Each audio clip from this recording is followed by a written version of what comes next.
أعوذ بالله من الشيطان الرجيم. بسم الله الرحمن الرحيم.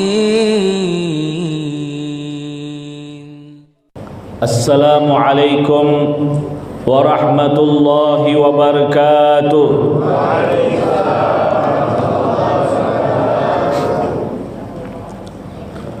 الحمد لله الذي هدانا بعبده المختار من دعانا إليه بالإذن وقد نادانا لبيك يا من دلنا وهدانا. اللهم صل وسلم وبارك وكرم ومجد وعظم على سيدنا محمد وعلى آله وصحبه وسلم. قال الله سبحانه وتعالى: أعوذ بالله من الشيطان الرجيم. سبحان الذي أسرى بعبده ليلا من المسجد الحرام إلى المسجد الأقصى الذي باركنا حوله لنريه من آياتنا إنه هو السميع البصير. صدق الله العظيم. Para alim ulama, para masyayikh, para ustaz, para ustazah haji dan hajjah, para imam masjid, para guru ngaji yang saya muliakan, hadirin hadirat rahimakumullah, wa nakhussuhum bidzikri. Adik saya Al-Ustaz Al-Fadil Muhammad Sabirin SHI yang hadir bersama kita pada malam hari ini. Kemudian tidak lupa yang saya muliakan Ketua Masjid Ainul Yaqin atau yang mewakili. Karena kita dengarkan tadi bahwasanya Ketua Masjid saat ini dalam keadaan kurang sehat, sakit ya. Mudah-mudahan Allah Subhanahu wa taala berikan beliau kesembuhan. Dan kita yang saat ini mungkin juga dalam keadaan sakit, Allah angkat penyakit kita. Orang tua kita, sanak famili serta kerabat kita yang saat ini dalam keadaan sakit, mudah-mudahan Allah Subhanahu wa taala sembuhkan mereka semuanya. Amin ya rabbal alamin. Bapak Kapolsek Pontianak Barat yang dimuliakan Allah Subhanahu wa taala, kemudian Bapak Lurah atau yang mewakili, hadirin hadirat yang dimuliakan Allah Subhanahu wa taala. Pada malam hari ini sama-sama kita menghadiri sebuah acara yang sangat sakral, sebuah peristiwa yang sangat spektakuler yang kita peringati, yaitu Isra wal Mi'raj Nabi Muhammad sallallahu alaihi wasallam. Pada malam hari ini saya tidak akan cerita tentang Isra Mi'raj. Terlalu panjang mau kita ceritakan. Dari kecil, bahkan dari SD telah kita dengarkan cerita tersebut. Sampai SMP, sampailah SMA, sampai perguruan tinggi, sampailah kita masuk masjid, setiap tahun diperingati Isra dan Mi'raj. Bahkan kita dengarkan selalu cerita-ceritanya. Namun yang paling penting di balik acara tersebut adalah hikmah yang bisa kita petik dan kemudian kita amalkan dan kita aplikasikan dalam kehidupan sehari-hari. Isra, perjalanan Rasulullah dari Masjidil Haram ke Masjidil Aqsa, secara logika tak mungkin dilalui oleh seorang manusia dalam satu malam. Namun karena ini merupakan Allah sendiri yang menggerakkannya, yang dimulai dengan kata subhanah, maha suci Allah, maka semuanya bisa terjadi.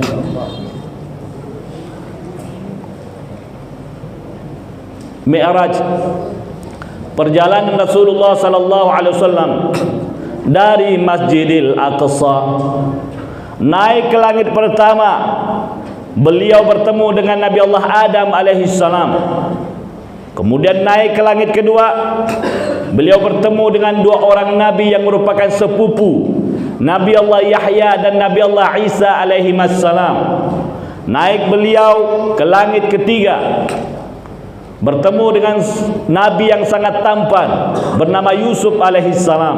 Naik ke langit keempat, bertemu dengan Nabi Allah Idris, yaitu orang yang pertama kali menulis dengan pulpen, dengan pena. Naik ke langit kelima, bertemulah Rasul sallallahu alaihi wasallam dengan Nabi Allah Harun alaihi salam. Sampai ke langit keenam, bertemulah Rasulullah sallallahu alaihi wasallam dengan Nabi Allah Musa alaihi salam. Sampai akhirnya ke langit ketujuh, bertemu dengan datuk beliau yang bernama Ibrahim alaihi salam. Dalam riwayat yang lain Rasulullah SAW pernah mengatakan, aku tidak melihat nabi-nabi yang aku temui yang paling mirip denganku seperti Ibrahim. Kenapa? Ibrahim punya dua orang anak. Dari istri kedua melahirkan anak pertama bernama Nabi Ismail alaihissalam. Kemudian lahir putra kedua dari istri pertama bernama Ishak, dari istri bernama Sarah. Mungkin agak unik Pak ya. Ada yang bertanya, kok bisa begitu Pak Ustaz? Anak pertama biasanya dari istri pertama, anak kedua dari istri kedua, anak ketiga dari istri ketiga, anak keempat dari istri sampai keempat ya. Tak boleh lebih. Masna wa thulath wa ruba', 2, 3, 4 kata Allah Subhanahu wa taala. Bu, saya hanya nyampaikan, bukan praktek ini, bukan. Saya nyampaikan ayatnya. Maaf. Subhanallah. Ismail ketika Nabi Ibrahim alaihissalam menikah dengan Sayyidah Sarah, tak punya anak. Menikah kedua, Ustaz bagaimana proses pernikahannya enggak usah ceritakan, terlalu panjang ceritanya. Yang jelas Nabi Ibrahim itu alaihissalam itu lahirnya di Babylon, Irak. Kemudian pindah ke Palestin. Dari Palestin pindah ke Mesir. Dari Mesir inilah nanti akhirnya beliau membawa pulang Hajar yang dihadiahkan oleh Raja Mesir untuk menjadi pelayan daripada Sarah, istri daripada Ibrahim. Dalam perjalanan Sarah meminta kepada Ibrahim untuk menikahi Hajar. Kenapa? Karena Ibrahim seorang nabi tak punya anak. Menikah dengan Hajar, lahirlah seorang putra bernama Ismail. Ismail alaihissalam. Kemudian singkat cerita, datang perintah dari Allah, Hajar dan Ismail diungsikan di sebuah tempat tanpa berpenghuni. Tempat yang pertama kali dibangun rumah di muka bumi ini. Inna awwala baitin wudi'a lin-nasi lalladzi bi Bakkata mubarakan wa hudan lil alamin fihi ayatum bayyinatum maqamu Ibrahim wa man dakhalahu kana amina walillahi 'alan nasi hajjul baiti man istata'a ilaihi sabila wa man kafara fa innallaha ghaniyyun 'anil alamin. Maka dibawalah Hajar beserta putranya Ismail di lembah tanpa berpenghuni yang disebut dengan Bakkah. Itu nama dulunya, sekarang berubah menjadi Makkah pakai mim. Inna awwala baitin wudi'a lin-nasi lalladzi bi Bakkata. Rumah yang pertama kali dibangun di muka bumi yang berada di Bakkah. Apa itu? Yaitu Al-Ka'bah, Baitullah Al-Ka'bah. Subhanallah Pak. Balik Ibrahim dari Mekah ke Palestin. Apa yang terjadi? Ternyata istrinya hamil. Akhirnya melahirkan seorang putra bernama Ishak.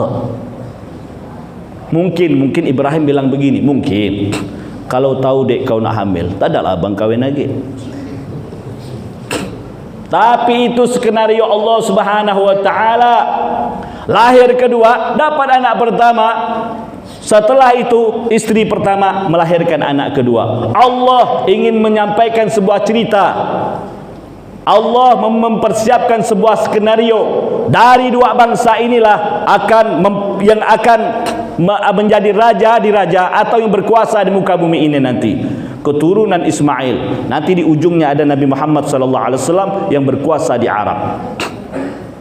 Kemudian dari Ishaq akan lahir seorang putra, Ishaq bin Ibrahim. Akan lahir seorang putra bernama Yakub. Yakub inilah yang populer dengan sebutan Israel. Keturunannya bernama Yusuf, Yusuf bin Yakub bin Ishaq bin Ibrahim.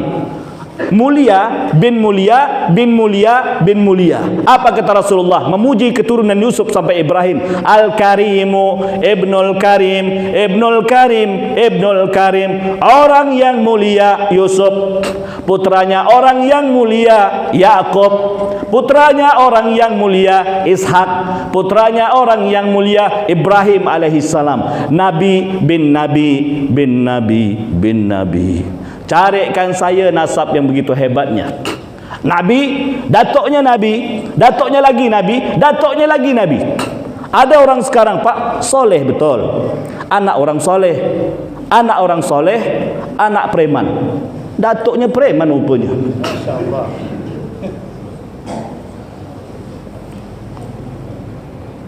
Saya tidak mau sebutkan ni. Bapak jangan coba-coba cari nasab kita. Takut ketemu yang tak betul nanti. Dah, kita enggak usah bahas ini. Intinya Rasulullah SAW sampai langit ketujuh bertemu dengan Nabi Allah Ibrahim alaihissalam. Ini saya melenceng ceritanya. Saya enggak ada cerita ini tadinya, tapi karena sampai ke Ibrahim kita ceritakan sedikit siapa itu Nabi Ibrahim alaihissalam. Sampai akhirnya Nabi Ibrahim disebut dengan Abul Anbiya, bapak sekalian para nabi. Melahirkan dua orang putra, semuanya nabi. Satu Nabi Ismail, satunya Nabi Ishaq. Satunya menurunkan Arab, satunya menurunkan Bani Israel. Biar bapak tahu bagaimana ceritanya. Bani Israel berkuasa di Palestin, yang merupakan tempat tinggalnya Ibrahim alaihissalam. Kemudian Bani Ismail atau Arab berkuasa di Mekah setelah diungsikan istri dan anaknya bernama Ismail di sana, yang akhirnya akan terjadi peristiwa-peristiwa yang sangat luar biasa. Di antaranya adalah haji. Haji itu dapat tilas tentang cerita Ibrahim, Ismail dan istri beliau yang bernama Hajar. Oke, kita tinggalkan dulu. Rasulullah mengatakan tiada seorang nabi yang paling mirip denganku aku lihat seperti Ibrahim alaihissalam. Makanya Rasulullah itu kebanyakan syariatnya, Islam itu, Pak, mirip-mirip dengan syariat Nabi Ibrahim. Banyak. Contoh, dulu salat kita itu menghadap ke Masjidil Aqsa. Berapa lama? 16 bulan atau setahun 4 bulan. Tapi Rasulullah ini bimbang hatinya. Orang Yahudi bilang, "Ya Muhammad, kau membawa agama yang baru terus. Kenapa kau menghadap kiblatnya kami, datuk nenek moyang kami yang ada di Palestin sana, Aqsa? Bikinlah kiblat sendiri."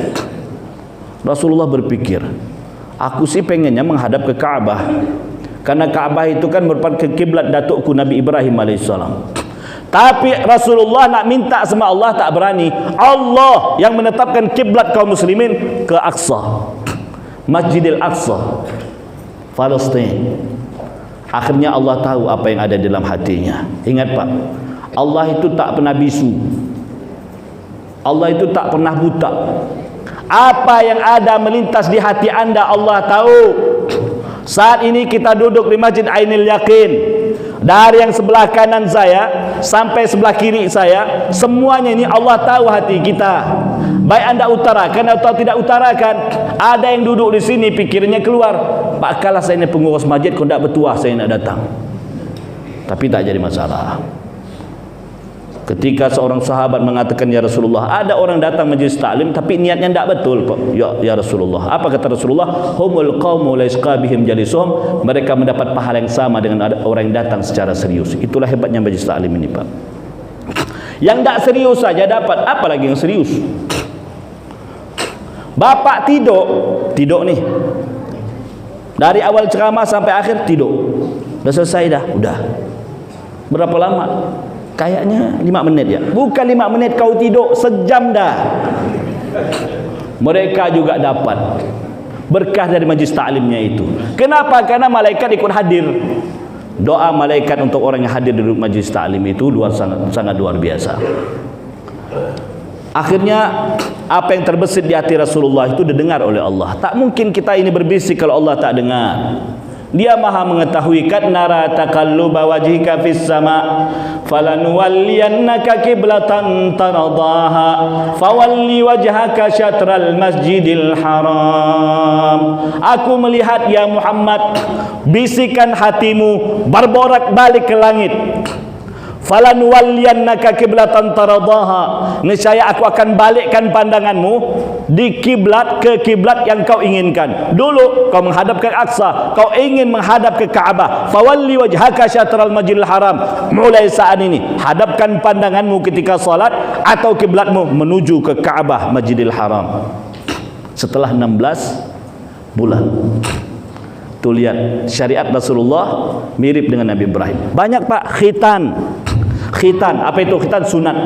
Pertama kali yang memperkasai ini adalah Nabi Ibrahim alaihissalam, diikuti oleh Rasulullah dan umat-umatnya.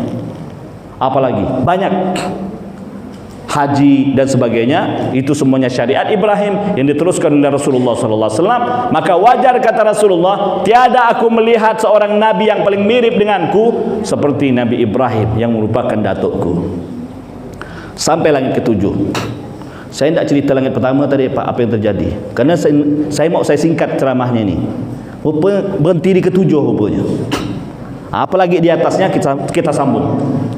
Sampai langit ketujuh, Jibril yang tadi berbarengan dengan Nabi Muhammad sallallahu alaihi wasallam yang mengantarkan beliau dari Masjidil Haram ke Masjidil Aqsa. Dari Aqsa naik ke langit pertama, kedua, ketiga, keempat, kelima, keenam, ketujuh. Jibril bertahan. Ya Muhammad, taqaddam. Engkau naik ya Muhammad. Naik ke mana? Naik untuk bertemu dengan Tuhanmu Allah Azza wa Jal. Sidratul Muntaha.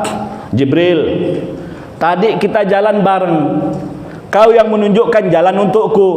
Peta Masjidil Haram ke Aqsa kau yang tahu, kau yang menunjukkan jalannya. Dari Aqsa naik ke langit pertama, kedua, ketiga, kau yang menunjukkan jalannya. Kenapa sampai di 7 kau stop dan kau biarkan aku jalan sendiri? Ya Muhammad, inilah levelmu, inilah makammu. Tak ada yang bisa sampai ke sana, hanya engkau ya Muhammad. Allah ingin menunjukkan kebesaran Nabi Muhammad di depan para malaikat dan di hadapan para nabi-nabi yang lain. Begitu hebatnya Rasulullah SAW. Para malaikat hanya sampai ke langit ketujuh saja, tak sanggup menembus sampai ke Sidratul Muntaha. Hanya Rasulullah yang sanggup. Naiklah ya Muhammad, lau taqaddamtu lah taraktu. Kau naik ke atas, jika aku maju, aku pasti terbakar. Aku pasti terbakar, hangus. Tak sanggup aku. Naiklah Rasulullah dari satu tangga ke tangga berikutnya. Ada satu ilmu yang diajarkan Rasulullah SAW kepada kita saat ini. Apa yang diucapkan Rasulullah ketika naik tangga tersebut? Rasulullah pernah bersabda, hakul muslim alal muslim khamsun. Riwayat yang lain mengatakan, riwayat Muslim mengatakan sittun. Hak muslim kepada muslim yang lain, hak muslim kepada muslim yang lain ada 6. Riwayat yang lain mengatakan ada 5. Salah satunya afsus salam bainakum, yaitu menyebarkan salam di antara kalian. Ifsa'us salam, yaitu menyebarkan salam. Rasulullah SAW bersabda, la tadkhul jannah hatta tu'minu. Kau tak akan masuk surga sampai kau beriman kepada Rabbi. Dan kau tak akan beriman hatta tahabbu, sampai kau saling mencintai. Maukah engkau aku tunjukkan ke sebuah perkara yang jika kau lakukan, kau akan saling mencintai? Apa itu ya Rasulullah? Afsus salam bainakum. Sebarkan salam di antara kalian. Salam Pak. Apalagi zaman sekarang nih, assalamualaikum harus diperbanyak. Ketemu kawan, assalamualaikum.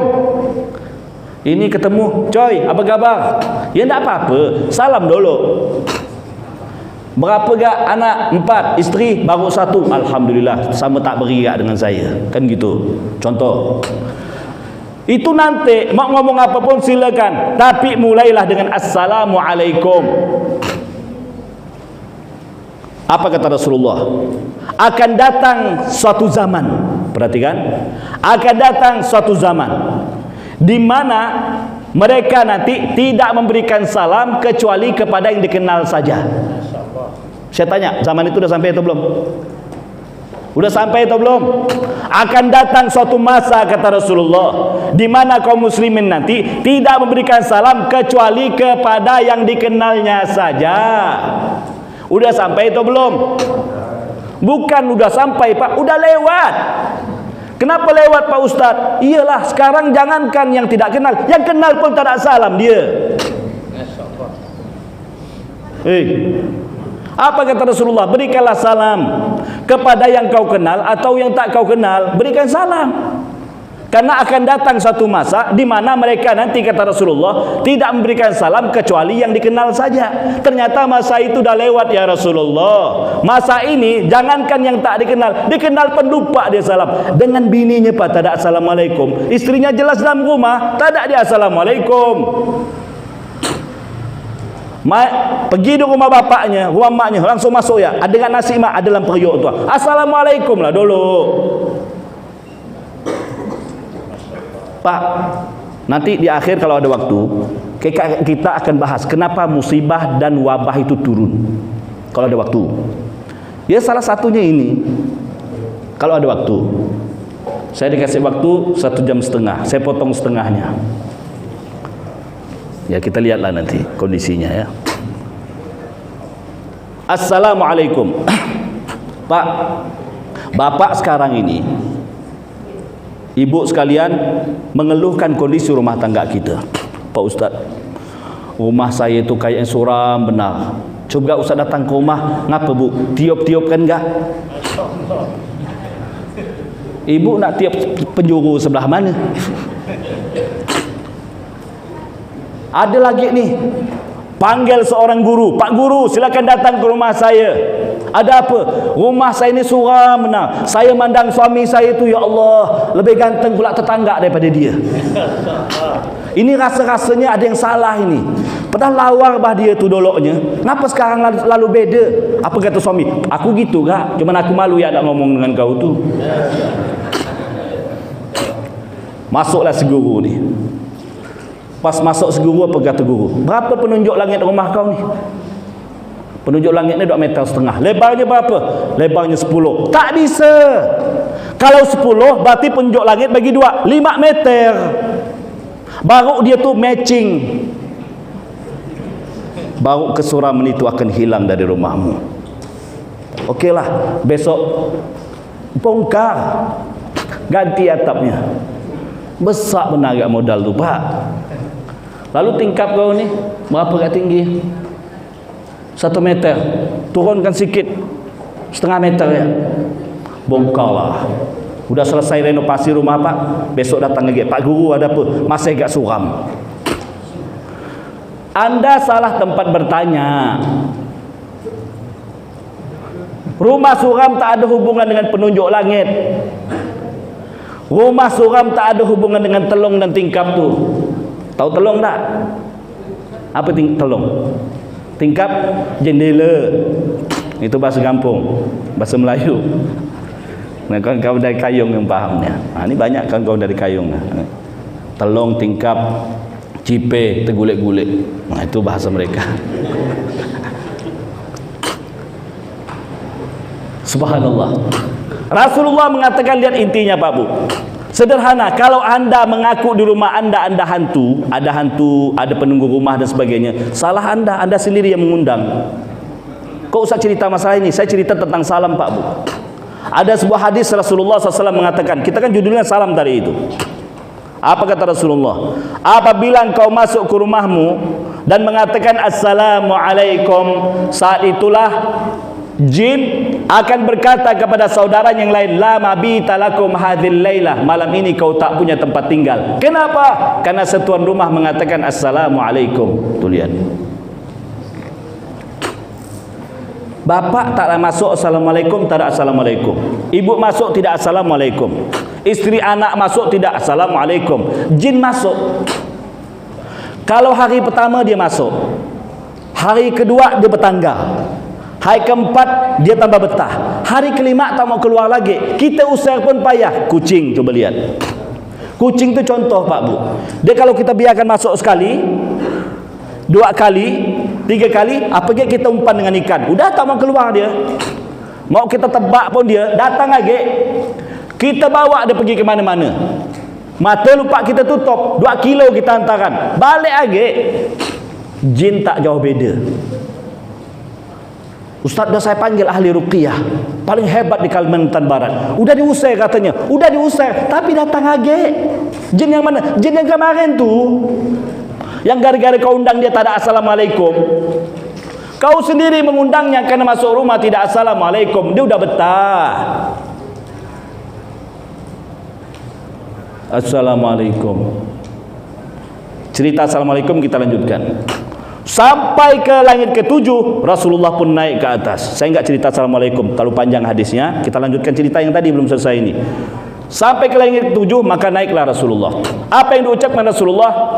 Lihat Rasulullah mengajarkan, apa yang kau lakukan ketika bertemu dengan seseorang, pertama kali yang kau lakukan memberikan salam. Sama dengan Rasul sallallahu alaihi wasallam, karena akan bertemu dengan Rabbi Azza wa Jal, maka yang pertama dipanjatkan oleh Rasulullah, Assalamu alaikum, dengan kata-kata at-tahiyyatul mubarakatus salawatut tayyibatu lillah. Salam sejahtera dan salam penghormatan untukmu ya Allah. Ketika Rasulullah memberikan salam yang begitu hebat, dari lisan yang begitu mulia, dari makhluk yang begitu dicinta, Allah pun memberikan balasan dan mengatakan, Assalamu alayka ayyuhan nabiyyu wa rahmatullahi wa barakatuh. Rasulullah tak pernah lupa dengan umat dan para pengikutnya. Maka dia mengikutkan salam untuk mereka semua, seraya mengatakan assalamu alaina wa ala ibadillahis salihin.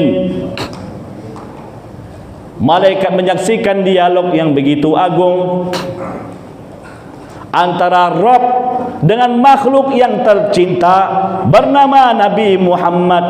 Saat itulah mereka memberikan penyaksian dan mengatakan asyhadu an la ilaha illallah wa asyhadu anna Muhammadar Rasulullah. Pertanyaan saya, lafaz yang tadi pernah kita baca tak? Pernah tak? Bila? Sekali pun pernah tak? Saya seumur hidup sekali ya Pak Ustaz. Berarti seumur hidup sekali ya kau sembahyang.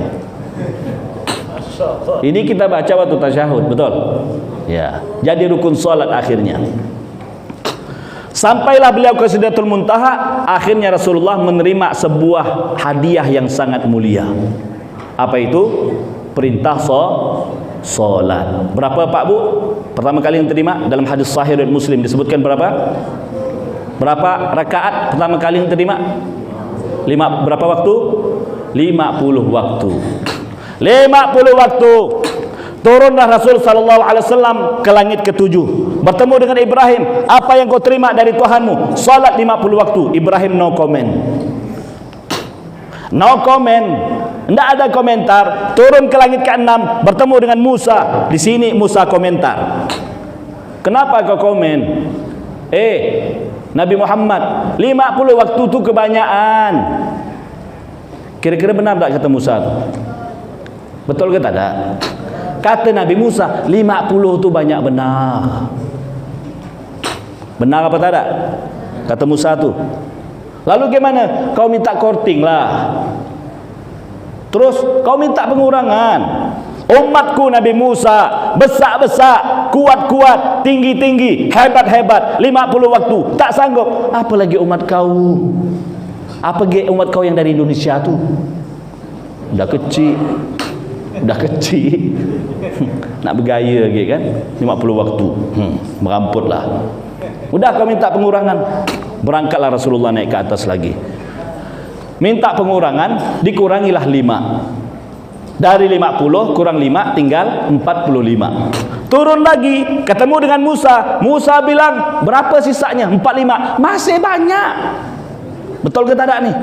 Betul. Naik ke atas, dikurangi lagi 5, sisa 40. Terus Rasulullah di pulang pergi minta pengurangan atas permintaan Musa. Dikurangi 5, dikurangi 5, dari 50 kurang 5, kurang 5, 9 kali balik. 9 kali balik, 9 kali 5 berapa Pak? 45. 9 kali balik, sisalah 5. 45 yang dikurangi. Sisa berapa Muhammad? Sisa 5. Yang dikurangi berapa? 45. Masih banyak 5 tuh. Benar. Kira-kira benar tak kata Musa ni? Benar ke tak? Kata Musa 5 pun banyak. Benar ke tak ada? Pak Bu, untung Nabi Musa ni tak balik lagi. Maaf, untung Nabi Muhammad tak balik lagi. Kan setiap balik dikurangi 5. Kalau sisa 5 Rasulullah balik lagi, berarti sisa berapa? Untunglah beliau ni tak balik lagi. Kalau tidak, habislah solat tu. Apa kata Rasulullah? Aku tak mungkin balik lagi. Kenapa? Aku balik lagi, tidak ada solat itu nantinya. Inni istahayaitu min Rabbi. Kalau aku minta pengurangan lagi, aku malu. Beramak muka ni. 9 kali balik dah. Subhanallah. Ini dalam bahasa kita Bu ya. Bahasa hadis tidak pula macam gitu. Ini terjemahan kita bahasa Melayu. Subhanallah. Akhirnya ini istahyaitu min Rabbi. Aku malu kepada Tuhanku. Rasulullah Pak Bu, dosanya telah diampunkan yang lalu dan akan datang. Liyaghfira lakallahu ma taqaddama min dzambika wa ma ta'akhkhar. Maksum, tak punya dosa, masih malu mengurangi salat 5 waktu. Bahkan beliau lebihkan salatnya sampai kakinya bengkak. Hatta tawarramat qadamahu. Bengkak kedua kakinya. Ini ada orang ngaku umat Nabi Muhammad, berani-beraninya ngorting solat 5 waktu, tinggal 1 maghrib. Dosa banyak, bohong jalan terus, fitnah tiap hari, ngakal begini kerjaan dia. Berani-beraninya ngurangi solat 5 waktu, tinggal 1. Rasulullah saja seorang Nabi yang maksum tak berani, malu ngurangi solat 5 waktu. Lebih parah lagi ini. Tinggal 1 waktu ya, Jumat. Tak tahu malu. Ada ke? InsyaAllah di sini tak ada. Tak ada beda. Hendaklah ya. Kalau Jumat sih masa sampai absen juga Pak Ustaz. Ini lebih parah, itu setahun sekali. Udahlah, tak ada komen tu. Subhanallah. Pak Bu, untunglah Rasulullah tidak kembali lagi ke atas. Kalau Rasulullah balik lagi, habis. Nah ternyata ada umat Rasulullah, dia seorang balik ke atas, minta lagi sama Allah. Rasulullah kan 9 kali balik, 45 dikurangi, sisa 5. Dia jalan seorang minta lagi sama Allah. Ya Allah, sekali lagi aku datang nih, mewakili Rasulullah. Maka dia tak sembahyang. Dia minta lagi sama Allah, dikurangi semuanya. Pandai-pandai seorang. Dia bilang apa? Pandai pula dalilnya tu. Rasulullah tu 9 kali balik ya Pak Ustaz. Kenapa? Karena dia Rasul. Kami ni kan bukan. Makanya kami 10 kali balik. 10 kali 5, 50. Tak ada sembahyang dah.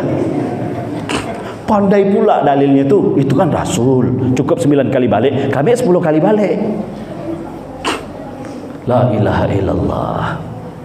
Padahal solat itu untuk kita Bapak Ibu. Kenapa kita harus solat? Intinya Isra Mi'raj itu adalah solat. Makanya Rasulullah SAW mengatakan as-salatu mi'rajul mu'min. Solat itu adalah mi'rajnya seorang mukmin. Kalau Rasulullah mi'raj naik ke langit Sidratul Muntaha, salat mi'rajnya kita cukup Allahu Akbar, Bismillahirrahmanirrahim, ditutup dengan Assalamualaikum warahmatullah, Assalamualaikum warahmatullah. Itulah mi'rajnya kita. Kan Rasulullah itu mi'rajnya Pak Ustaz, sebelum mi'raj itu dibedah hatinya, dicuci dulu hatinya, karena ingin bertemu dengan Allah Subhanahu wa taala. Makanya kalau disuruh wudu, barang siapa yang berwudu, kata Rasulullah sallallahu alaihi wasallam, taqattarat dzunubuh, maka bercucuran dia semua dosa-dosa sampai tetesan terakhir dari anggota wudunya. Ini perganti daripada pembedahan hati Rasulullah, kita ganti dengan wudu. Tapi kalau wudu ada satu rumus Bapak Ibu, jangan lupa baca bismillah ya. Jangan lupa. Hadis sahih Rasulullah SAW mengatakan, barang siapa yang berwudu dan membaca bismillah, dimulai dengan bismillah, maka bercucuran dosa-dosanya sampai anggota tubuh yang tidak terkena air. Kalau dia berwudu biasa, Ustaz, kan rukunnya kan muka saja, tangan saja, usap kepala dan kaki, itu saja saya kerjakan. Oh, enggak apa-apa, wuduk musah. Kau tak ngerjakan sunnah-sunnah kumur-kumur basuh hidung, enggak apa-apa, itu sunnah. Kau tak baca bismillah pun tak jadi masalah, tapi pahalanya tak samalah dengan yang sempurna. Kemudian jika anda berwudu tidak membaca bismillah, apa kata Rasulullah? Berguguran dosa-dosanya hanya bagian anggota yang terkena air saja. Nah, itu pentingnya bismillah, luar biasa. Ustaz, sunnah-sunnah yang lain tidak mungkin kita bahas, waktunya tak cukup. InsyaAllah nanti ada Ustaz Sobirin ngajar fikih di sini tentang wudu, sunnah-sunnahnya, etika-etikanya dan sebagainya. Tak mungkin kita sampaikan semua di sini. Bapak Ibu hadirin hadirat rahimakumullah. Yang kedua, jadi salat itu adalah mi'raj. Catat ini, salat adalah mi'raj kaum muslimin. Yang kedua, salat itu adalah hiburan. Yakin? Yakin tidak? Salat itu hiburan Bapak Ibu. Mana dalilnya? Anda harus pahami kenapa Rasulullah di-Isra dan Mi'rajkan. Salah satu sebabnya, tahun tersebut, tahun keberangkatan Rasulullah untuk Isra Mi'raj, disebut dengan tahun duka cita. Kenapa? Satu, paman beliau meninggal dunia, Abu Talib. Yang kedua, istri beliau Khadijah juga meninggal dunia. Dua orang ini adalah tembok besar yang menghadang orang-orang kufar ketika menyerang Rasulullah SAW. Tak berani dia mengejek Rasulullah, tak berani dia mencaci Rasulullah, tak berani dia membuli Rasulullah, karena ada dua tembok besar yang benar, Abu Talib dan Khadijah. Dua-duanya meninggal dunia. Rasa-rasanya dakwah ini hampa, kata Rasulullah. Seakan-akan aku tak punya kedua kakiku. Kemana aku akan melangkah sementara dua kakiku telah hilang? Akhirnya terbersit harapan. Kira-kira kemana Rasulullah pergi? Ya, Allah menolong betul, tapi sebagai usaha harus ada. Usaha syar'inya harus ada. Apa yang dilakukan Rasulullah? Rasulullah berangkat ke Taif. Taif itu adalah daerah keluarga sebelah ibundanya Aminah, dengan harapan dapat bantuan. Sampai di sana bukan bantuan didapat oleh Rasulullah SAW, tapi lemparan batu sampai kaki beliau mengucurkan darah. Keluar beliau dari kota Taif, beliau bermunajat kepada Allah Subhanahu wa taala, ya Allah, kemana aku akan melangkah? Apakah ke negeri ini, kota Taif, sementara saat ini pun aku telah diusir, atau kembali ke daerah asalku Mekah, yang daerah sana pun orang pun telah menolak aku dan menolak dakwahku? Kemana aku akan melangkah? Kemana aku akan berbuat? Apa kata Rasulullah? Namun ya Allah, walaupun aku telah ditolak, seandainya engkau tetap perintahkan aku untuk menjalankan dakwah ini, terus akan kujalankan walaupun nyawa menjadi taruhannya. Jibril pun datang menawarkan bantuan. Ya Muhammad, sedih sekali kau ini. Kalau kau mau, gunung yang ada di Taif itu akan kupertemukan dengan gunung yang ada di Mekah. Kita hampitkan, kita hancurkan sehingga mereka semuanya hancur. Saat itulah Rasulullah mengatakan, Allahumma hdi qaumi fa innahum la ya'lamun. Berilah hidayah kepada kaumku kerana mereka tidak tahu. Kita dibuli orang, Pak Bu. Kita dicaci maki. Kita dilempar sampai berdarah-darah. Ada Pak polisi nawarkan, mau tak orang tu kalau ku tangkap? Oh sila Pak. Enggak Bapak, tawarkan pun saya akan laporkan memang dia tu. Tapi beda dengan Rasulullah sallallahu alaihi wasallam. Allahumma hdi qaumi fa innahum la ya'lamun. Beri hidayah kepada mereka kerana mereka tak tahu. Ada yang bilang lagi, itu kan Rasulullah. Kami ini siapa? Kau nak ikut siapa? Subhanallah. Jadi Rasulullah sedih pada waktu itu. Akhirnya karena sedih, Rasulullah pun diberikan hiburan. Ini lihat, sebab Isra Mi'raj salah satunya, Rasulullah diberikan hiburan di tahun duka cita. Tahun itu Bapak Ibu disebut dengan tahun duka cita. Abu Talib meninggal, Khadijah meninggal, pergi ke Taif ditolak, disebut tahun duka cita. Akhirnya Allah pun memberikan hiburan kepada Rasulullah. Apa hiburannya? Piknik, jalan-jalan. Jalan-jalan ke mana? Itulah bedanya jalan-jalan Rasulullah dengan kita. Kalau kita jalan ke mall, pasar panjang, pantai, shopping, ya, Rasulullah jalan-jalannya dari masjid ke masjid. Subhanalladzi asra bi 'abdihi lailan minal Masjidil Haram ila Masjidil Aqsa. Dia perjalankan dari Masjidil Haram ke Masjidil Aqsa. Di sini ada sebuah pelajaran kepada kita. Kalau kau sumpek, kau punya masalah, kau punya bencana, harus jalan-jalan. Jangan jalan-jalan ke tempat mall, jangan jalan-jalan pasar panjang, kau jalan-jalan ke masjid. Jadi ke masjid jangan kau larang. Kenapa? Rasulullah mengajarkan, Allah yang mengajarkan Rasulullah. Rasulullah sumpah, Rasulullah punya masalah, Rasulullah bingung, dihibur oleh Allah. Kemana aku harus pergi? Kau jalan-jalan kemana? Dari Masjidil Haram ke Masjidil Aqsa. Makanya Bapak Ibu, kenapa masalah kita tak pernah berhenti? Kenapa masalah kita tak pernah time, kata orang Pontianak? Karena kita jalan-jalannya salah. Punya masalah, ibu punya masalah gara-gara kurang belanja, kurang, gara-gara duit belanja kurang, cari hiburan. Hiburannya kemana? Shopping. Bukan menyelesaikan masalah. Bapak punya masalah dengan bini sama istri, akhirnya cari hiburan, jalan-jalan pasar panjang, pakai kacamata hitam, lihat kanan kiri. Maksud dia nenangkan hati. Tenang memang waktu itu, balik ke rumah tambah masalah baru. Kenapa? Masa yang di rumah tak ada macam pasar panjang. Bedalah, sanak masih muda, ini dah tua renta. Makanya ada sebuah kaidah, catat kaidah ini. Ibu-ibu tolong perhatikan ini. Barang siapa yang punya masalah, barang siapa punya masalah, ingat corona ini masalah kita, Bu.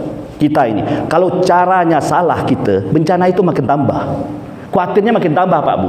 Karena kaidahnya mengatakan seperti ini. Barang siapa yang punya masalah, mencari solusi dengan cara yang salah, bukan menghilangkan masalah, justru tambah masalah.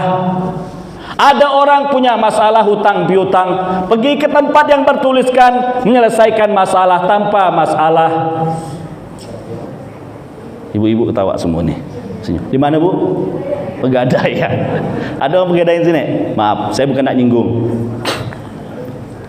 Itu tulisannya menyelesaikan masalah tanpa masalah. Saya coba tambah masalah. Menyelesaikan masalah tanpa masalah. Allah telah ajarkan kepada Nabi Muhammad, tempelan yang ada di kantor itu pindahkan ke masjid. Menyelesaikan masalah tanpa masalah, masjid. Kau tak pernah disuruh masuk pakai bayar. Kau tak pernah dibantu untuk bangun masjid ini. Yang penting ada semangat, kita bangun masjid. Nanti ada tangan-tangan Allah yang mengirimkan dananya ke sini. Bapak tahu Masjid Al-Hikmah? Depan ujung pandang itu. Pertama kita mau bangun, modal 150 juta. Ustaz, duit cuma 150 juta. Kumpulkan ya. Kita mulai. Apa yang bisa? Bisa apa 150 juta nih? Beli besi loh. Yang lainnya pandai ya Allah ngirimkan nanti. Benar Pak, sekarang 6M yang habis. Dana bantuan pemerintah, Pemda dan Pemkot hanya 600 juta. Sisanya swadaya masyarakat. Saya yakin masjid ini pun seperti itu. Kita ni macam iyalah, kau cerita masjid itu kalau tak ada saya, padahal bukan awak tu, awak cuma berapa ya. Dan ketika anda menyumbang ke masjid, itu baik buat anda. Barang siapa yang bangun sebuah masjid, kata Rasulullah, karena Allah akan bangunkan baginya sebuah istana dalam surga. Rumah kau bagus, kau tinggalkan masjid yang kau baguskan, istana yang kau bangun untukmu nanti dalam surga, dan kau serta anak-anakmu. Apa lagi ke sini ya? Saya lupa alur cerita ceramah saya ini tadi. Jadi solat itu adalah hiburan. Makanya Rasulullah dibawa hiburan lewat jalan-jalan tadi itu, Masjidil Haram ke Masjidil Aqsa. Dan Rasulullah ternyata aplikasikan langsung, karena solat itu adalah hiburan. Setelah beliau balik dari Mi'raj, setiap beliau sumpek, nih lihat, setiap beliau susah, setiap beliau punya masalah, kira-kira apa yang dilakukan pertama kali? Ayo, Bapak punya masalah, kira-kira yang pertama kali lakukan apa? Curhat dulu Pak Ustaz. Ibu kalau punya masalah, apa yang dilakukan? Nanggak dulu Pak Ustaz, cerita sama kawan sebelah. Lihat Rasulullah mengajarkan kita, setiap beliau punya masalah, setiap beliau sumpek, setiap beliau galau, beliau panggil Bilal, Siapa itu Bilal? Muadzin Rasul sallallahu alaihi wasallam. Beliau berkata kepada Bilal, "Arihna biha ya Bilal." Hibur aku dengan solat, wahai Bilal. Hiburannya solat. Solat itu hiburan. Bilal maju ke depan, Allahu Akbar, Allahu Akbar. Rasulullah maju ke mihrab memimpin salat, Allahu Akbar. Bismillahirrahmanirrahim. Ghairil maghdubi alaihim waladdallin. Ditutup dengan Assalamualaikum warahmatullah. Assalamualaikum warahmatullah. Selesai Rasulullah dari salatnya, maka selesailah seluruh masalahnya. Hendak macam kita, Allahu Akbar, Allahu Akbar, salat age. Solat solusi dari masalah untuk Rasulullah. Kita solat jadi masalah. Macam mana hidup nak tenang? Konsepnya salah, Pak. Kan sudah saya bilang di atas, jika anda punya masalah, mencari solusi dengan cara yang salah tidak menghilangkan masalah, tambah masalah. Solusinya harus benar. Anda orang beriman, solusinya harus benar. Menghadapi virus corona. Saya tanya, anda ini beriman apa tidak? Beriman apa tidak? Kita ni bilang tak beriman, marah. Tapi kalau saya sebutkan ciri-ciri orang beriman, tes. Kita beriman atau bukan? Siap? Saya tanya, anda beriman apa tidak? Anda beriman apa tidak? Siap dites? Kalau panggil satu persatu, saya cek, saya tahu siapa yang beriman, siapa yang tidak. Bisa kita tes. Saya ambil satu saja contohnya. Kata Rasulullah, ciri orang beriman yang pertama nih, lihat. Man kana yu'minu billahi wal akhir. Ini untuk ngetes ya, untuk ngetes. Falyakul khairan. Man kana yu'minu, itu hadis lain ya, ada hadis itu. Ini dulu. La yu'minu ahadukum hatta yuhibba li akhihi ma yuhibbu li nafsihi minal khair. Tidak sempurna iman kalian sampai kalian menginginkan kebaikan kepada saudara anda sama dengan diri anda atau lebih. Pertanyaan saya, adakah di antara kita ketika melihat kawannya lebih hebat dia suka? Anda punya kawan sekantor, kerja sama, masuk jamnya sama, tiba-tiba dia diangkat, anda tidak, kira-kira suka tak kita? Suka ke tak ada? Ngaku beriman, pas dia tes, ini aja dah tak lulus, apalagi yang lain. Mau dites dengan hadis kedua? Kalau saya tes dengan hadis semua ni, takut tak nampak semua iman kita ni. Kita ni dibilang tak beriman, marah. Tapi setelah dites, belum beriman, kita ni masih jauh.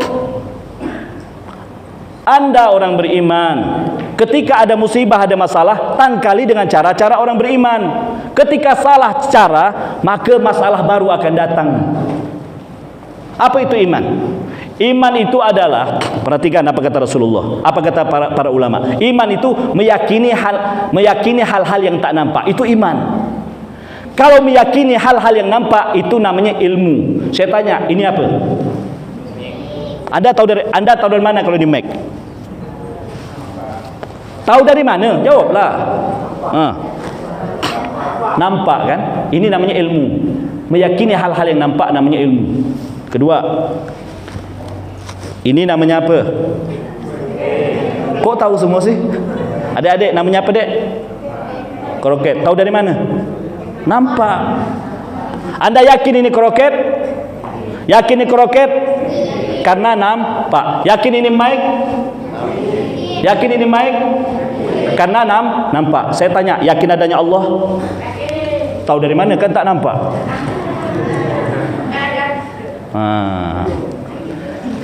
Ini masalahnya. Ini masalahnya. Ini tes ini, Pak. Tes orang beriman dan tidaknya. Bisa dites, Pak. Ukuran sampai di mana iman kita bisa dites. Ketakwaan kita sampai di mana? Belum takwa, Pak. Takwa di atasnya lagi. Bapak datang ke rumah, kita break solusi, cari rumusnya bagaimana mengetes iman dan takwa. Ustaz, kira-kira saya bertakwa apa enggak? Kita tes. Satu, rumus pertama, oh gagal. Rumus kedua, gagal. Rumus ketiga, gagal. Balik kau tobat. Silakan coba. Subhanallah. Yakin adanya Allah? Mulai payah nak jawabnya. Kena tak nampak, Pak Ustaz. Meyakini hal-hal yang tak nampak, itulah iman. Kalau anda memang beriman, ketika menempuhi masalah, berantas dengan cara-cara orang-orang beriman dulu. Karena Anda kan beriman katanya. Kalau Anda salah cara, berarti Anda bukan orang beriman. Orang beriman itu menangkalinya dengan cara-cara orang beriman. Apa itu beriman? Menangkali dengan cara-cara yang gaib, yang diajarkan Nabi Muhammad dan Allah Subhanahu wa taala. Kalau Anda orang berilmu, Anda mengangkalinya dengan logika dan secara ilmu, berarti Anda belum beriman, hanya termasuk yakin kepada yang nampak saja, yaitu ilmu. Betul Pak, apa yang dilakukan pemerintah kita nggak salah. Secara teori ilmunya betul. Tapi kita orang Indonesia kan 80% Muslim Pak. Kita juga harus menangkalnya dengan cara-cara orang beriman, yang meyakini hal-hal yang gaib. Anda yakin adanya Allah karena Anda beriman. Anda yakin dengan hari akhirat karena Anda beriman. Anda yakin adanya surga dan neraka karena Anda beriman. Secara logika tidak masuk itu akhirat Pak. Secara logika tak masuk itu yang namanya surga dan neraka karena tak nampak. La ilaha illallah. Ya udah, mudah-mudahan malam ini semuanya kita orang beriman, amin. Lalu bagaimana cara menangkalnya Pak Ustaz? Cara menangkalkan saya sudah bilang tadi, belum sampai ke sini Pak, masih jauh pembahasannya. Jadi mau saya bahas tentang ini, enggak, ini belum selesai. Jadi kira-kira mana dulu nih ya? Waktu udah habis. Jadi begini, ini tinggalkan dulu lah. Saya kejar yang ini dulu, materi yang tadi belum selesai. Salat itu adalah hiburan. Oke, yang ketiga, salat itu dialog kita dengan Rabb. Salat itu dialog Anda dengan Rabb Azza wa Jal. Yakin? Nah, mulai bilang yakin. Praktiknya tak ada nanti, kan gitu. Anda bertemu dengan Pak Camat, suka tak? Ketemu sama Pak Bupati, Pak Gubernur, suka tak ada? Semu sama Pak Wali Kota, suka tak ada? Ketemu sama Pak Jokowi ngomong-ngomong bersalaman, suka tak ada? Ketemu sama Allah, suka tak ada? Saya tidak bilang mamput ya. Kalau dengan pemimpin dunia saja kita suka, masa zat yang menciptakan segala pemimpin dunia kita tak suka? Salat itu dialog kita dengan Allah Pak. Bapak ngomong dengan Pak Jokowi, saya yakin Bapak senang. Ngomong dengan Pak Gubernur saja Bapak senang. Ada orang Pak bersalam Pak Gubernur, Pak Miji, dia tak mau salaman sama orang. Ngapa pula bekas tangan Pak Miji? Baunya 3 hari. La ilaha illallah. Untung Pak Miji tak hadir. Tak tahulah ini siarannya sampai ke mana kati kaulah. Ya. Tapi ini faktanya. Senang kita Pak. Padahal Allah itu zat yang menciptakan segala pemimpin. Seharusnya kita senang. Kita dialog sama Allah. Bismillahirrahmanirrahim. Alhamdulillahi rabbil alamin. Allah menjawab, hamidani abdi, telah memuliakan diri, telah memujiku diriku hambaku. Ar-Rahmanirrahim. Allah menjawab, athna alayya abdi, telah memuliakan diriku hambaku. Kita lanjutkan dalam salat kita. Maliki yaumiddin. Allah menjawab, majadani abdi, telah mengagungkan diriku hambaku. Kita lanjutkan, ihdinas siratal mustaqim, iyyaka na'budu wa iyyaka nasta'in. Hanya kepadamu ya Allah kami menyembah dan hanya kepadamu kami meminta pertolongan. Allah menjawab, hadza li abdi wa li abdi ma sa'al. Ini untuk diriku, ini untuk hambaku dan bagi hambaku apa yang mereka minta. Kita minta dalam salat, ihdinas siratal mustaqim, tunjukkan kami jalan yang lurus. Siratal ladzina an'amta alaihim, jalannya orang-orang yang kau berikan keimanan, nikmat kepada mereka. Ghairil maghdubi alaihim, bukannya jalannya orang-orang yang kau murkai. Waladdallin, bukan juga jalannya orang-orang yang engkau sesatkan. Allah menjawab, hadza li abdi wa li abdi ma sa'al. Ini untuk hambaku, bagi hambaku apa yang mereka pinta. Kita berbicara, Allah jawab. Kita bertanya, dia jawab. Kita berdialog, dia balas.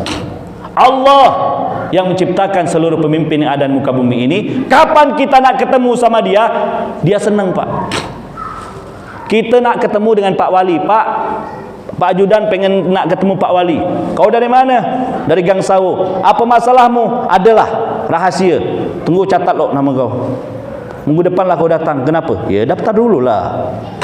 Minggu depan kita pun yang dari Gang Sawo ni datang. Pak Ajudan, ada apa? Saya pengen nak ketemu Pak Wali. Ada apa? Kemarin saya sudah daftar. Maaf, Pak Wali lagi rapat. Minggu ketiga kita datang, Pak Ajudan, ada apa? Saya 3 minggu yang lalu udah datang ke tempat ini, pengen nak ketemu dengan Pak Wali, ada masalah yang ingin saya sampaikan. Maaf Pak Wali lagi keluar kota. Batal ketemu Pak. Susah benar ketemu pejabat tu. Allah yang menciptakan pejabat, Allah yang menciptakan pemimpin dunia. Kapan anda nak ketemu, makin dia suka. Waktunya selalu terbuka. Dan orang-orang ni Pak, makin banyak kita minta sama dia, makin tak suka. Hari pertama kita datang, Pak minta sumbangan untuk masjid, kasih. Hari kedua datang, kasih. Hari ketiga, malah muka kau yang datang. Allah Pak, makin kita ketemu sama dia, makin dia suka. Makin banyak kau ketemu, makin dia bangga. Solat 5 waktu itu hebat. Anda tambah dengan qabliyah, tambah dengan ma'diyah, tambah senang Allah. Kau tambah dengan duha, makin dia suka. Kau tambah tahajud, makin dia senang. Kau manusia enggak Pak? Makin sering kau datang, enggak kau ni malu-malulah sikit. Allah beda Pak. Itu Allah Tuhan kita. Ketiga, kalau pemimpin dunia Pak, tak usah jauh-jauh. Bapak datang ke Kapolsek ya, datang jam 2 malam, Pak saya nak melapor. Kau ni tak lihat waktu ke? Cuba kau cek otak kau tu, tak waras. Jam 2 malam ni. Tapi kalau Allah Pak, Allah, kau datang tengah malam jam 2, makin dia suka. Woi tahajud, oh makin dia senang. Makanya saya bilang tadi itu, solat itu dialog kita sama Allah. Dah, Bapak Ibu hadirin hadirat rahimakumullah. Dah. Jadi Pak Ustaz, solat itu kayaknya berat. Kalau solat berat, udahlah. Apa yang bisa? Solat 5 waktu ya Pak Ustaz. Mau tambah sunnah-sunnahnya berat masih. Okey. Apa yang bisa? Ngaji 1 juz. Oh tak bisa Pak Ustaz. Setengah juz masih kepanjangan. 1 halaman 1 hari masih panjang. Setengah halaman belum bisa. 1 baris payah. Setengah baris masih gak payah. 1 ayat belumlah kayaknya. 1 huruf. Ustaz ni nak meramput ke 1 huruf. 1 huruf masih tak bisa gak? Ustaz ni ngajak saya. Enggak. 1 huruf tu ada pahalanya. Kau baca 1 huruf ada pahalanya. Bismillahirrahmanirrahim. Alif. Sadaqallahul azim. Ada pahalanya. Rasulullah SAW mengatakan ni, lihat. Barang siapa man qara harfan min kitabillah falahu asyru hasanat. Barang siapa yang baca 1 huruf dari ayat-ayat Allah, dia dapat 10 kebaikan. Aku tidak mengatakan alif lam mim 1 huruf, akan tapi alif 1 huruf, lam 1 huruf, mim 1 huruf. A'udzubillahi minasyaitonirrajim. Alif lam mim 3 huruf, 30 kebaikan. Ya udah praktekkan mulai saat ini. Praktekkan mulai malam ini. A'udzubillahi minasyaitonirrajim. Alif lam mim. Sadaqallahul azim. 30 kebaikan. Ya Allah, luar biasa itu Islamnya. Masih panjang Pak Ustaz. A'udzubillahi minasyaitonirrajim. Alif. Sadaqallahul azim. Besok buka lagi. A'udzubillahi minasyaitonirrajim. Ba. Sadaqallahul azim. Hari ketiga. A'udzubillahi minasyaitonirrajim. Fa. Sadaqallahul azim. 1 bulan selesai huruf hijaiyah. Aku dah khatam 1 bulan. Khatam Quran, bukan huruf hijaiyah. Kalau ini pun tak bisa Bu, 1 huruf tak bisa, bareng nanti kita solatkan sama-sama Allahu Akbar. Mati ialah. Kita ni pengen rahmat dari Allah, pengen malaikat masuk rumah kita, tapi aba-aba dari Allah tak kita ikut. Rahmat mana yang tak masuk? Yang nak masuk rahmat dari mana? Rasulullah mengatakan al-buyutul lati tuqra'u fihal Quran tatara ali ahli sama kan nujum tatara la ali ahli al-ard. Rumah-rumah yang dibacakan di dalamnya Al-Quran terlihat oleh penduduk langit sebagaimana bintang-bintang terlihat oleh penduduk bumi.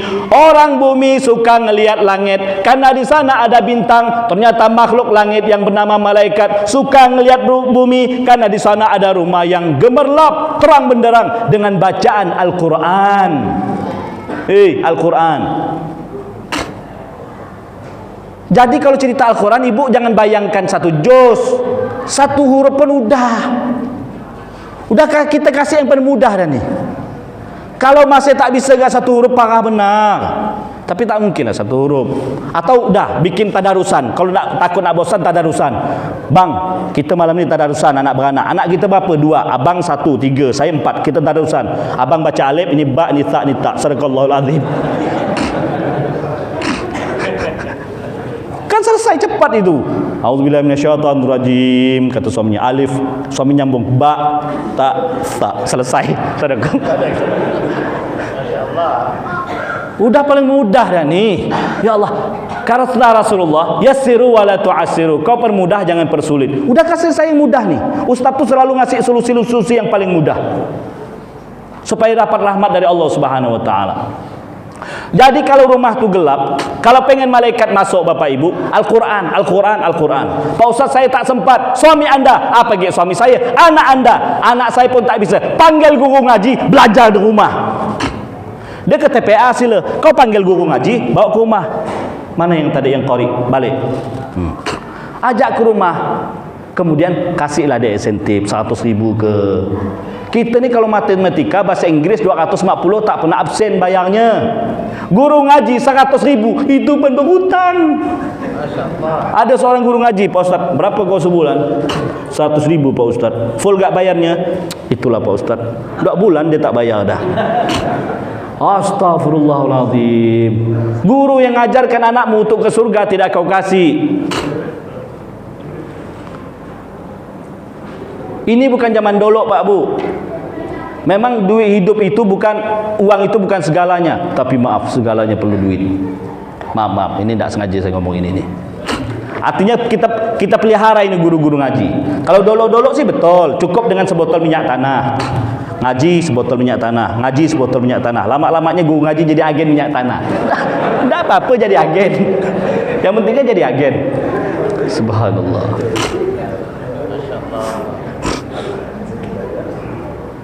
Udahlah ya, Al-Quran satu huruf satu alif, alif, alif, ba, ta. Ini solusi bagi yang tak bisa baca Quran, alif, ba, ta. Jadi artinya tidak ada halangan kita untuk belajar ngaji. Itu artinya ya, tidak ada halangan bagi kita untuk belajar ngaji. Terakhir, Bapak Ibu hadirin hadirat rahimakumullah.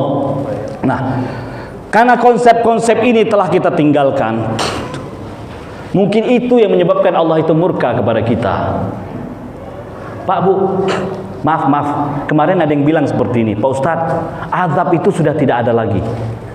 Baca kan? Kan ada statement yang kemarin mengatakan, Ustadz, azab itu sudah tidak ada lagi karena doa Rasulullah SAW. Betul. Kita mungkin sepakat dengan Anda katakan, azab memang tidak ada. Maksudnya azab yang macam dolok memang tidak ada Pak Bu. Walanudhiqannahum minal adzabil adna. Kami cicipkan kepada mereka, kami cecalkan dengan azab yang kecil. Itu masih ada. Pak Bu, Bapak cerita tentang tsunami, kecil. Cerita tentang gempa, kecil.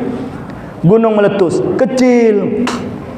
Wabah corona, kecil. Itu kecil semua Bapak Ibu. Itu untung kita ini jadi umat Nabi Muhammad. Rasulullah sudah minta kepada Allah agar azab tidak diturunkan kepada umat ini. Untung Rasulullah berdoa. Kalau tak ada, kalau kita ini jadi umat terdahulu Pak, udah hangus dah kita ni. Tak ada batang hidung kita ni saat ini. Untunglah kita ini jadi umat Nabi Muhammad. Kenapa Nabi Muhammad kau lupakan? Pak Bu, kenapa saya bilang kecil? Kemarin ada angin tornado. Angin tornado, berapa rumah yang habis? Tidak ada apa-apanya itu. Kecil itu. Kaum 'Ad dalam surah Al-Haqqah dan surah-surah yang lain, badan besar, kokoh dan perkasa. Mereka bikin hotel dan rumah-rumah, gunung yang dipahat.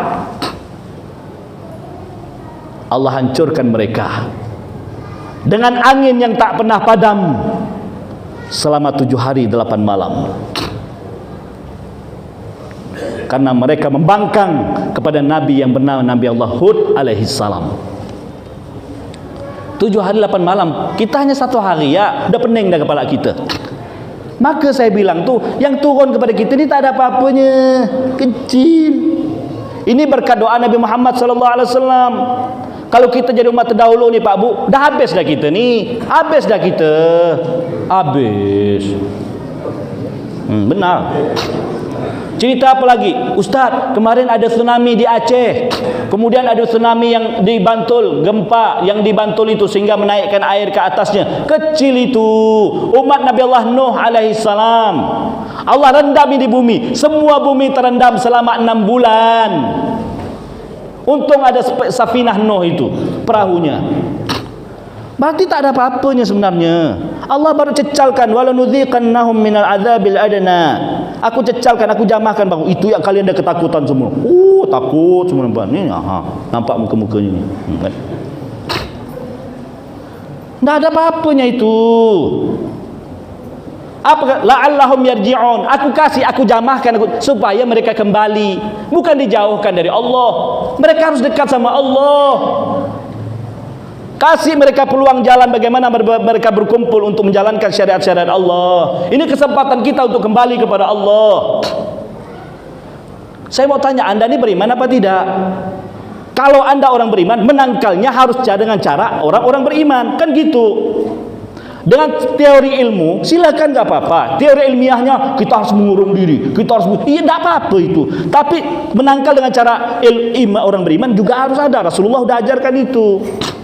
Benar, ada sebuah hadis sahih Bukhari dan Muslim. Apabila wabah menimpa negerimu, kata Rasulullah.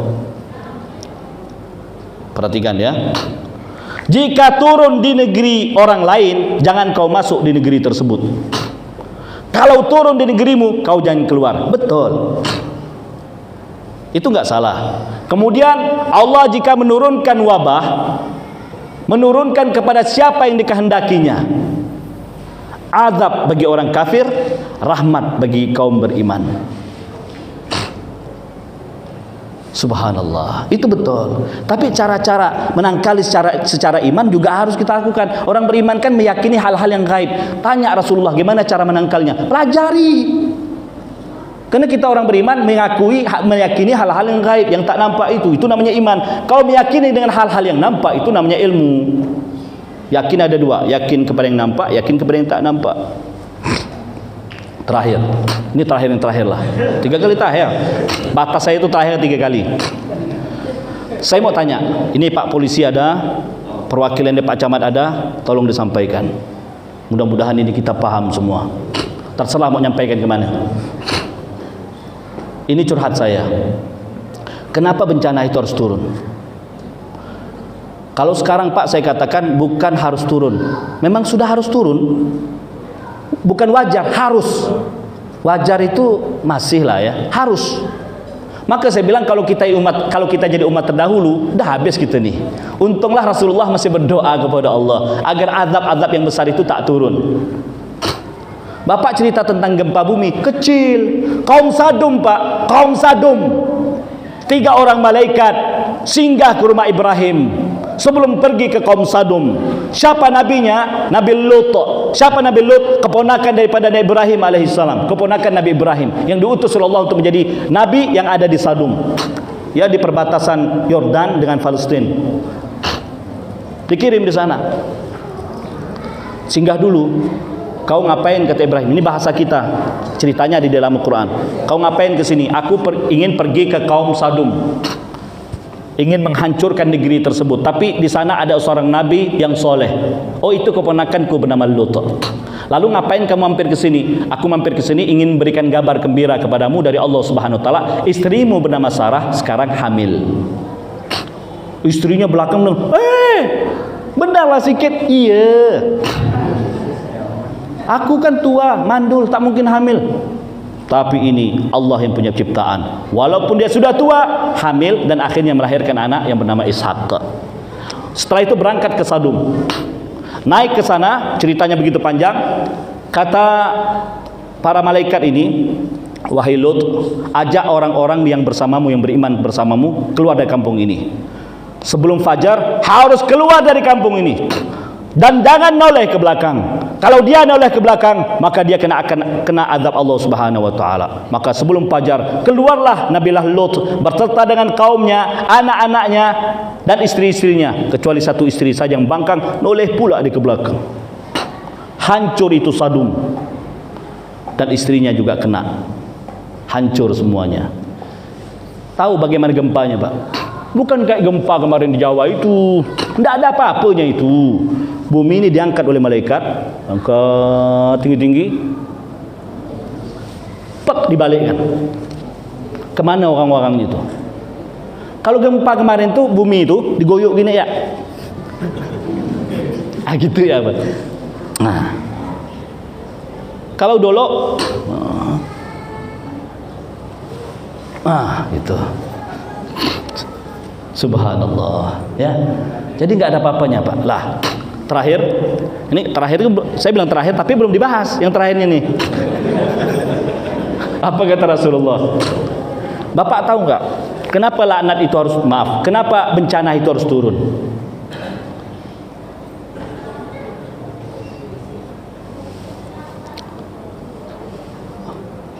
Di dalam Al-Quran Allah ceritakan,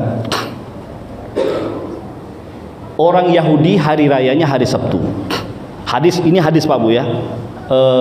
Faktaral Yahudi yaumul Sabat, faktaral Nasara yaumul Ahadi, faktaral hajjul ummah yaumul Jumat, dan seterusnya. Panjang hadisnya, kita korelasikan dengan ayat Allah dengan sebuah cerita saja. Kalau saya bawakan ayatnya, hadisnya terlalu panjang, nanti langsung saja. Hari Ahad, hari rayanya orang Nasrani yang dipilihkan oleh Allah. Hari Sabtu, hari raya untuk orang Yahudi. Hari Jumat, hari raya untuk orang Islam. Oleh sebab itu Pak Bu, karena hari Jumat ini hari raya untuk ibadah, kita haram melakukan perniagaan ketika khatib naik di atas mimbar. Faida ya ayyuhalladzina amanu idza nudiya lis-salati min yaumil jumu'ati fas'au ila dzikrillahi wa dzul bai'. Apabila dikumandangkan azan pada hari Jumat, wadharul bai', tinggalkan urusan duniawi, tinggalkan perniagaan, dzalikum khairul lakum, itu lebih baik bagi kalian. Tak boleh berniaga, haram hukumnya. Walaupun akadnya sah, tapi dia berdosa karena azan sudah dikumandangkan. Sampai kapan? Sampai imam assalamualaikum warahmatullah, assalamualaikum warahmatullah, selesai salat, selesai. Tapi Pak, orang-orang Yahudi dulu dilarang bukan waktu ibadahnya saja, satu hari full Sabtu. Hari Sabtu dilarang. Sekarang pertanyaan saya, ketika khatib naik di atas mimbar, azan dikumandangkan, kan tak boleh jual beli. Saya tanya, masih ada tidak kaum muslimin yang lakukan jual beli? Masih ada tidak yang berbisnis? Banyak. Kontrak 1 miliar. Pak, kontrak sekarang Pak, tekan sekarang, Bapak dapat proyek 5 miliar. Allahu Akbar, azan pula. Kira-kira dilanjutkan apa enggak? Kalau saya lanjutkan dosa, enggak saya lanjutkan 5M hilang. Pilih yang mana Pak? Kalau Bapak jadi posisi ini, Bapak pilih yang mana?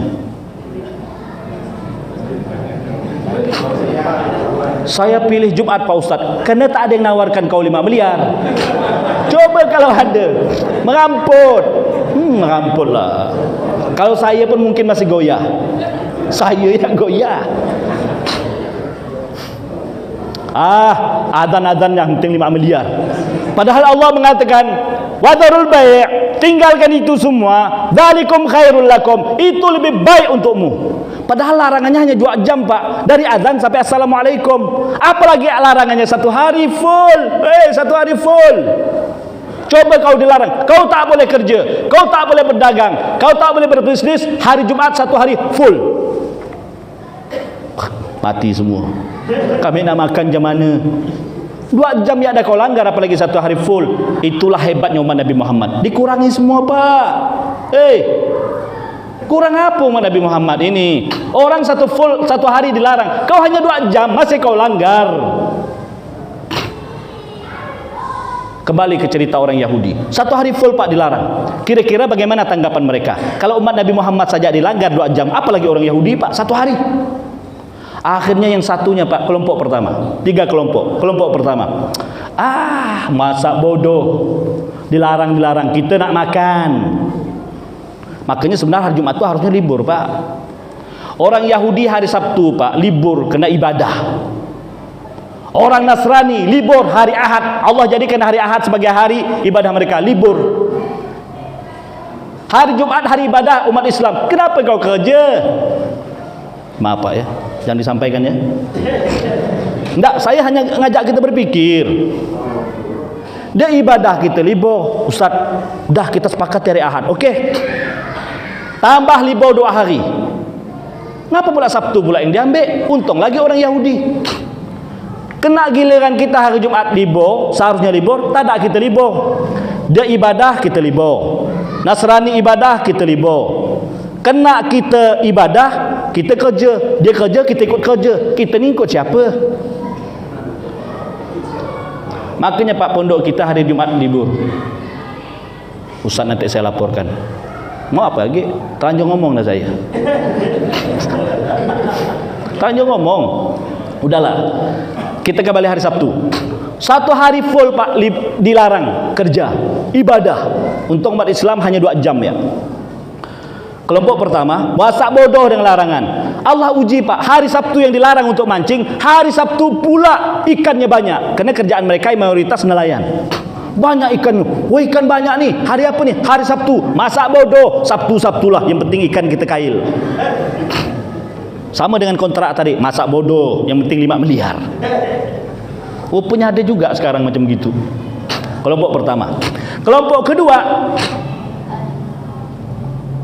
Ini saya ambil dari ayat Allah Subhanahu wa taala yang berfirman, lu'inal ladzina kafaru min bani Israila ala lisanin Daud wa Isa bin Maryam kanu la yatanahawna 'an munkarin fa'aluhu labisa ma kanu yaf'alun, dan seterusnya ya.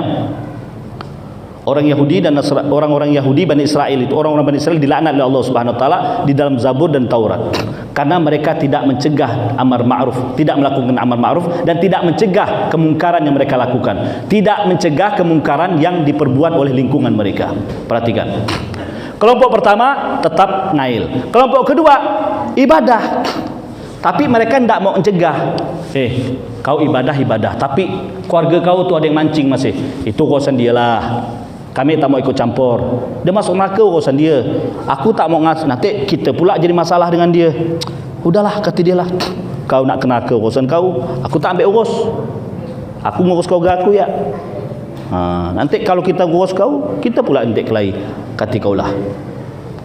Kelompok kedua. Kelompok ketiga, dia tinggalkan itu memancing. Dan dia juga berusaha mengajak, saudara, kau ngapain mancing? Tak usah. Nabi kita sudah melarang mancing hari ini. Hari ini tak boleh mancing. Ini hari ibadah.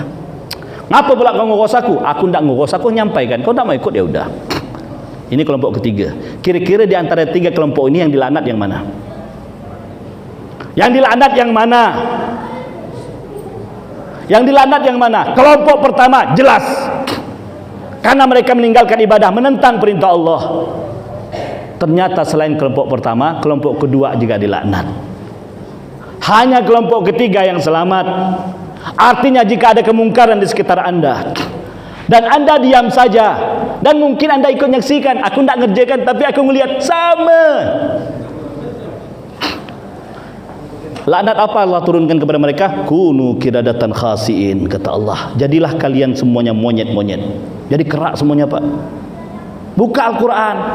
Al-Quran dibaca untuk dipelajari. Kita kiaskan ke ke kehidupan kita masa kini. Jadikan pelajaran untuk sekarang. Jadi makanya saya bilang, kalau bencana turun, udah harus memang. Kalau wabah harus turun, memang harus. Ini baru corona Pak. Kemarin flu burung, flu babi, corona. Nanti ada lagi yang lain Pak. Ini tidak ada apa-apanya corona ini, kecil. Kunu kiradatan khasiin. Kau semuanya jadi monyet, kata Allah. Ini baru virusnya. Nanti ada dikirim virus merubah kita jadi monyet. Allah ingin buktikan ternyata teori itu berbeda dengan teori Darwin. Darwin bilang kita dari monyet. Itu kau. Kalau kita enggak, kita manusia dari Adam. Kemudian dari manusia dikutuk jadi monyet, iya. Saya mau tanya, kita orang beriman apa enggak? Anda orang beriman apa bukan? Beriman itu meyakini hal-hal yang gaib. Ini cerita Al-Quran. Kalau Anda tidak yakin dengan cerita ini, berarti Anda tak beriman. Sebagai penutup, kalau tadi terakhir masih selamat. Masih selamat saya sebagai penutup. Nabi itu kan 25 Pak ya. 25 Nabi ya. Sebuah riwayat mengatakan, ada yang mengatakan 124.000, ada yang mengatakan 313 Rasul. Yang Allah ceritakan dalam Al-Quran Pak, hanya 25 saja. Dzulkifil enggak disebutkan, Dzulkarnain, Khidir, Uzair, itu enggak Allah sebutkan. Syith enggak disebutkan dalam Al-Quran. Ternyata Nabi itu banyak. Ada yang bertanya, Pak Ustaz, kenapa 25 Nabi saja? Cobalah Allah ceritakan semua. Mulut kau yang ngomong macam gitu. Yang 25 Nabi saja dalam Al-Quran, Al-Qurannya tak kau baca semua. Apalagi kau diceritakan semuanya. Betul-betul lah sikit ngomong tu. Allah sengaja tampilkan 25 saja Pak, supaya kau baca itu Al-Quran, ambil pelajaran dari 25 Nabi itu. Untung tak Allah ceritakan semua. Kalau ceritakan semua, segini ni Al-Quran, yang segini ya tak kau baca. Apa gitu segini? Pas dengar Al-Qurannya, udahlah, tak ada aku belajar ngaji, besar amat. Yang kecil gini ya kau tak belajar ngaji. Jadi Pak, Allah tampilkan 25 itu sebagai sampel kehidupan. Artinya segala masalah hidupmu itu sudah ada contohnya di 20 Nabi dan Rasul itu. Udah ada semua. Saya mau tanya, Bapak ada masalah hidup apa? Saya tantang sekarang. Masalah hidup yang mana? Semua ada di Al-Quran. Masalah rumah tangga. Ada tipe suami soleh, istri bejat. Allah contohkan dalam Al-Quran. Ada 2 orang kata Rasulullah SAW. Ada 2 orang kata Allah Subhanahu Wa Taala, tahta abdaini salihaini. 2 perempuan ini di bawah 2 orang yang soleh, 2 orang Nabi. Allah mengatakan kepada keduanya ini, udkhulan nar ma'ad dakhilin. Kau berdua wahai wanita, masuklah ke dalam neraka bersama penduduk neraka. Siapa dia? Istri Nuh dan istri Lut. Allah ceritakan ini Pak, di antara 25 Rasul ada istri-istri yang bejat. Jadi kalau Bapak ketemu istri macam gitu, oh bukan saya ya, Nabi Lut pun gitu enggak? Aman. Ini tipe pertama. Suami soleh, istri bejat. Tipe kedua, istri solehah, suami bejat. Asiyah dan Fir'aun. Fir'aun, Bapak dah tahu seorang siapa dia. Asiyah, ratu surga. Ratu surga ada 4. Fatimah, Khadijah, Maryam, Asiyah. Fatimah wajar, dia adalah anak Rasul. Khadijah istri Nabi. Maryam emaknya Nabi Isa. Yang tak wajar Asiyah, bukan mak Nabi, bukan anak Nabi, bukan istri Nabi, istri Fir'aun. Jadi ratu surga. Bu, kalau nanti berada pada mahsyar, cari 4 orang ini. Dialah yang megang kunci surga nanti, 4 orang ini. Jangan cari yang lain. Yang lain masih tak jelas. Kalau 4 ni dah pasti. Ini dah pasti kata Rasulullah SAW. Ya, cari yang 4 ya. Yang Maryam ini istri solehah, suami bejat. Ibu, ini contoh. Jadi dalam Al-Quran itu Allah ceritakan sebagai sampel yang 25 Nabi untuk pelajaran kita masa kini. Kalau ibu ketemu suami yang macam gitu, sabar aja ya. Kalau Asiyah saja bisa jadi ratu surga, padahal suaminya Fir'aun. Suami ibu kan belum jadi Fir'aun, baru mirip-mirip. Oke, tipe ketiga, istri suami solehah, istri solehah, suami soleh. Itu banyak. Ibrahim dan Sarah, Ibrahim dan Hajar, kemudian Yusuf dan Zulaikha. Yang biasa kita doa itu ya, Nabi Muhammad dan Khadijah ya, kemudian Sayyidina Ali dengan Fatimah dan seterusnya. Tipe terakhir, suami bejat, istri bejat. Al-Quran ada. Siapa itu? Silakan buka surah Tabbat. Tabbat yada Abi Lahab wa tabb. Celakalah Abu Lahab dengan sebesar-besarnya celaka. Wa imra'atuhu, beserta dengan istrinya. Dua-duanya ke neraka. Di antara 4 tipe ini, saya mau tanya, Bapak Ibu berada di tipe yang mana? Pasti ada. Tak mungkin ngelak. Yang kelima, Pak Ustaz. Enggak ada yang kelima. Jangan maksa. Pokoknya pilih. Intinya, apapun masalah hidup kita Bapak Ibu, contohnya sudah ada masa lalu. Makanya Allah ceritakan 25 ini. Tidak Allah ceritakan semua. Kerana 25 ini cukup sebagai pelajaran untuk kita saat ini dan masa datang. Anak yang bejat, Kan'an ada ya, dan seterusnya. Hidup miskin ada. Siapa? Nabi Isa. Sampai tua tak kahwin, ada Nabi Yahya. Jadi kalau ada kita tak kahwin sampai sekarang, ada Nabi. Yang banyak bini pun ada. Bapak Ibu tahu cerita puasa Daud kan? Puasa Daud hari ini puasa, besok enggak. Hari ini puasa, besok enggak kan? Selang-seling. Nabi Daud hari ini puasa, besok enggak. Sanggup? Senin Kamis ya payah, selang-seling pula. Berampun. Tapi Nabi Daud itu hari ini puasa, besok enggak. Kata Rasulullah, puasa yang paling afdal puasanya Daud. Hari ini puasa, besok libur. Begitu seterusnya. Padahal istrinya 100. Kenapa enggak disebut Nabi puasa Isa, puasa Yahya? Karena memang enggak punya istri. Kenapa puasa Daud? Daud saja yang punya istri 100 masih bisa puasa. Anda istri 1. Senin Kamis ya tak ada. Wallahu a'lam bishawab. Cukup. Jadi artinya 25 nabi itu contoh untuk masa kini ya, dan masa akan datang. Wallahu a'lam bishawab. Pas 1 jam setengah apa yang dimintakan Ustaz Sabirin. Padahal tak sengaja 1 jam setengah nih. Wallahu a'lam bishawab. Assalamualaikum warahmatullahi wabarakatuh.